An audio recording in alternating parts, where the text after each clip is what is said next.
बीच बड़ा फैसला आया है। एएसआई रिपोर्ट को लेकर कोर्ट का यह फैसला है। सभी पक्षकारों को मिलेगी एएसआई की रिपोर्ट। वाराणसी कोर्ट ने यह फैसला सुनाया है। कुछ देर में मिलेगी कोर्ट के फैसले की कॉपी। फैसले की कॉपी में रिपोर्ट देने को लेकर जो दिशा निर्देश होंगे वो दिए जाएंगे। आज देर शाम तक पक्षकारों को मिल सकती है रिपोर्ट, यानी कि जो फैसला आया है उसकी कॉपी जब दोनों पक्षकारों को मिलेगी, इसके बाद इस बात का पता चल पाएगा कि जो कोर्ट की ओर से डायरेक्शंस हैं वो क्या क्या है, किन किन लोगों तक की रिपोर्ट पहुंच सकती है, कहां नहीं दी जा सकती है।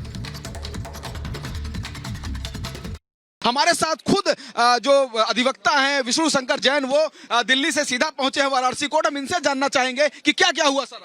देखिए, कोर्ट में आज दोनों पक्षों को सुना गया और हमारा कोर्ट के सामने कहना था कि सील्ड कवर में रिपोर्ट फाइल नहीं हो सकती थी और रिपोर्ट की कॉपी हमें उपलब्ध कराई जाए।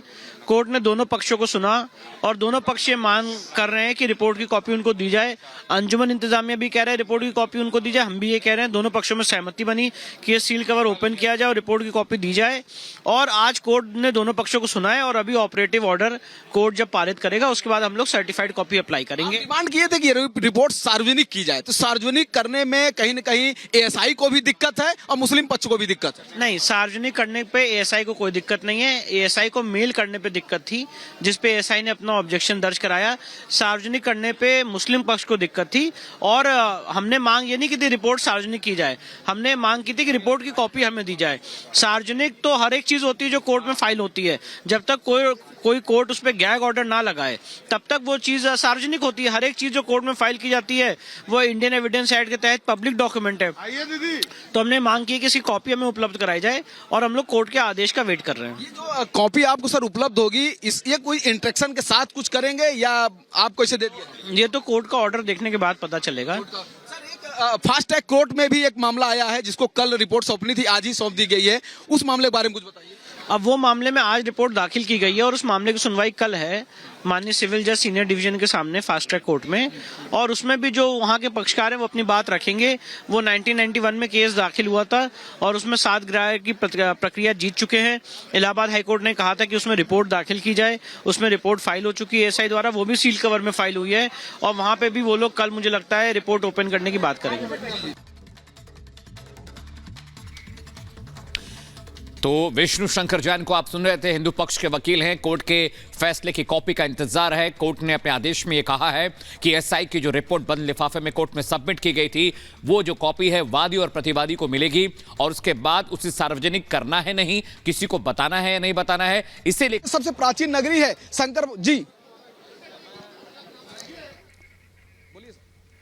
राघवेंद्र हमारे साथ जुड़े हमारे सहयोगी। राघवेंद्र, आपने सुना जो पक्षकार हैं उनकी तरफ से भी, विष्णु शंकर जैन की तरफ से भी, कितनी देर में कॉपी मुहैया हो सकती है? क्या कोई एफिडेविट साइन करेंगे ये पक्ष? क्योंकि मुस्लिम पक्ष की यही मांगते हैं कि कॉपी दे दीजिए लेकिन एफिडेविट साइन कराइए कि किसी और को नहीं बताएंगे।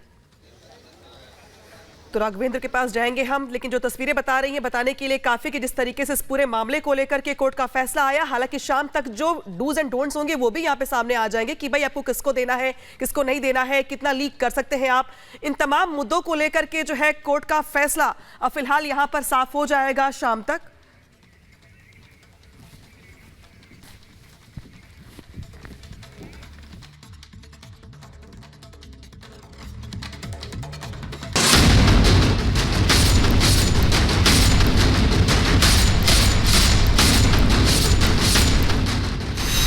কথা হয়নি এবং আমি প্রস্তাব দিয়েছিলাম, ওরা প্রথম দিনই প্রত্যাখ্যান করেছে। তখন থেকে আমাদের দল সিদ্ধান্ত নিয়েছে আমরা বাংলায় একা চলবো। ममता बनर्जी की दया दुरज पे कांग्रेस पार्टी अपना राजनीति नहीं करते। ये गठबंधन है, ठगबंधन है, इसको तो टूटना ही है।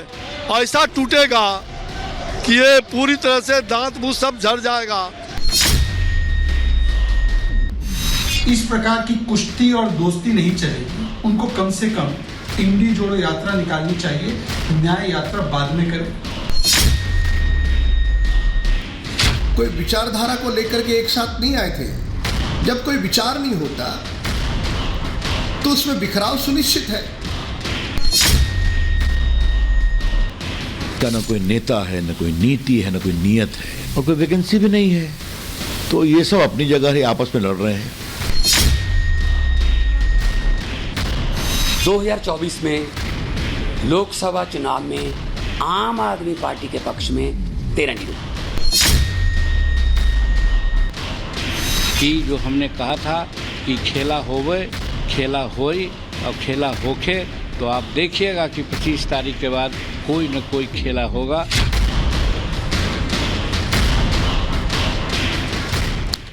और इंडी गठबंधन के जो घटक दल हैं उनमें असहमति, विवाद, असमंजस की स्थिति बिल्कुल बड़ी और व्यापक होती जा रही है। सीट शेयरिंग को लेकर अभी तक सहमति नहीं। ममता बनर्जी ने दो टूक कह दिया है कि पश्चिम बंगाल में वो अकेले चुनाव लड़ने वाली हैं। उन्होंने आरोप लगाया कि कांग्रेस ने यात्रा के लिए जो बातें कही थी उसे लेकर कोई मशवरा नहीं हुआ। जरा रिपोर्ट देखिए और समझिए कि किस तरह से इंडी गठबंधन अब बिखराव की तरफ बढ़ रहा है।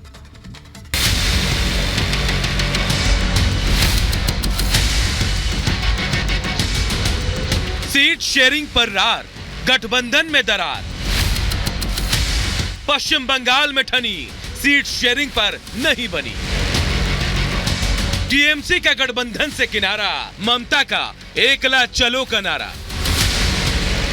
इंडी गठबंधन को पश्चिम बंगाल में जोर का झटका लगा है।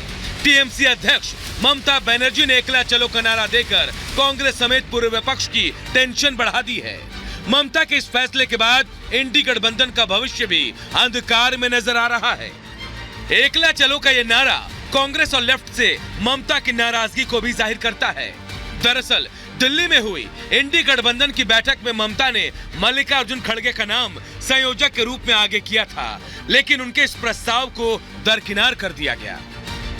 ऐसे में अकेले चुनाव लड़ने के इस फैसले में उपेक्षा का दर्द और गठबंधन से तलखी साफ नजर आ रही है। আমার কোনো কথা হয়নি এবং আমি প্রস্তাব দিয়েছিলাম, ওরা প্রথম দিনই প্রত্যাখ্যান করেছে।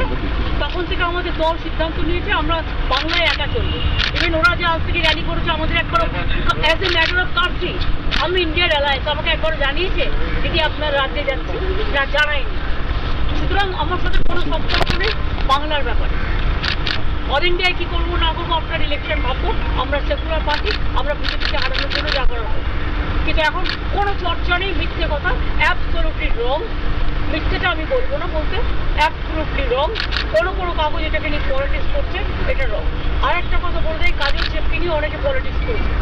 ও তো জেলা পরিষদের সভাধিপতি আছে, আর ওকেও দুটো দায়িত্ব দেওয়া হয়েছে নাটক তেতুলটা।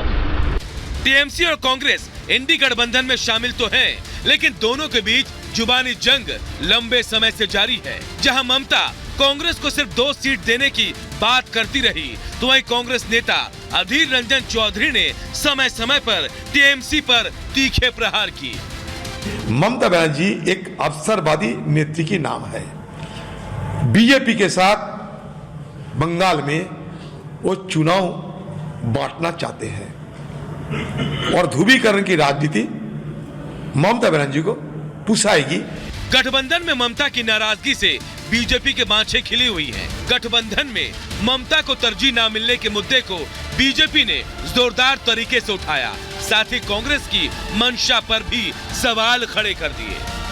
ममता दीदी कहती है इंडी गठबंधन का नाम तो हमने दिया, आइडिया हमने दिया, परंतु गाइडेंस और जो एडवाइस है वो लेफ्ट की लेते हैं और लेफ्ट से हम 34 वर्ष लड़े हैं, हम उनकी एडवाइस पर नहीं चलेंगे।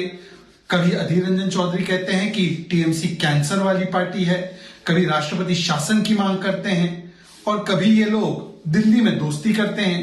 इस प्रकार की कुश्ती और दोस्ती नहीं चलेगी। अब राहुल गांधी जी बताए कि क्या वो ममता दीदी की बातों से इत्तेफाक रखते हैं।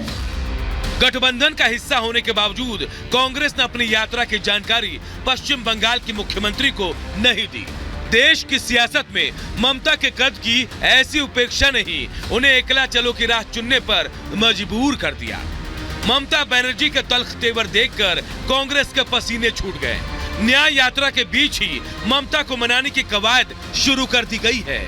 ममता जी का पूरा बयान है, हम बीजेपी को हराना चाहते हैं, हम बीजेपी को हराने के लिए कोई कदम पीछे नहीं लेंगे। उसी भावना के साथ हम पश्चिम बंगाल में प्रवेश कर रहे हैं। पश्चिम बंगाल ही नहीं, बिहार की सियासत में भी बिखराव की तस्वीरें सुर्खियां बटोर रही हैं। सीएम नीतीश का अचानक राज्यपाल से मिलना और आज एक ही मंच पर सीएम और डिप्टी सीएम के बीच की दूरी बड़े सवाल खड़े कर रही है। सियासी जानकार मान रहे हैं कि किसी भी वक्त बड़ा खेला हो सकता है। जो हमने कहा था कि खेला होवे, खेला होई और खेला होके, तो आप देखिएगा कि 25 तारीख के बाद कोई न कोई खेला होगा। हम तो समझते हैं कि आज जो उनका वेटनरी कॉलेज के प्रांगण में जो बैठक हो रही है नीतीश कुमार जी की, कर्पूरी ठाकुर जी के जन्म शताब्दी के अवसर पर, हो सकता है यहाँ से भी कुछ खेला शुरू हो। स्वाभाविक था, ये लोग एक दूसरे के जानी दुश्मन हैं और नकली चेहरा पहन करके जनता को छलने के लिए बार बार आते रहते हैं। इन्होंने इंडी ठगबंधन बनाया, ये गठबंधन है, ठगबंधन है। सीट शेयरिंग पर बात करने के बजाय कांग्रेस अपनी सियासी यात्रा पर फोकस कर रही है। यही वजह है कि क्षेत्रीय पार्टियां खुद को उपेक्षित महसूस कर रही हैं। गठबंधन का मंच सजाने वाले नीतीश कुमार पहले से ही नाराज नजर आ रहे हैं। उत्तर प्रदेश में अखिलेश यादव का मिजाज भी कुछ ऐसा ही है। अब ममता की नाराजगी ने साफ कर दिया है कि इंडी गठबंधन में शामिल क्षेत्रीय पार्टियां अपनी शर्तों पर चुनाव की तैयारी कर रही हैं। Bureau report, Republic Bharat.